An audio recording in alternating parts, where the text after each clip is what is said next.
বিশেষ করে আওয়ামী লীগের রাজনীতি এখন এই দেশে নিষিদ্ধ, তাও আমরা মাঝে মাঝে দেখি সফটলি আওয়ামী লীগকে উপস্থাপন করার চেষ্টা করা হয়, আওয়ামী লীগকে রাজনৈতিক দলও বলা হয়।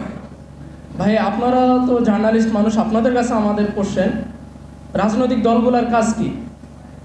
রাজনৈতিক দলগুলোর কাজ কি গণহত্যা, ভোট চুরি, গুম, মানুষের ভোটাধিকার হরণ? এটা কি কোনো রাজনৈতিক দলের কাজ হতে পারে? যদি কোনো রাজনৈতিক দল এই ধরনের কাজ করে থাকে তার মানে সে রাজনৈতিক দল না, সে ফ্যাসিবাদের দোসর, সে সন্ত্রাসী সংগঠন। সুতরাং আপনাদের প্রতি বিনীত আমাদের পার্টির পক্ষ থেকে অনুরোধ থাকবে, আপনারা অন্তত আপনারা এই আওয়ামী লীগকে কখনো কোথাও সফটলি উপস্থাপন করবেন না ভাই। এটা আমাদের শহীদদের রক্তের সাথে এটা তাহলে বেইমানি হয়ে যাবে।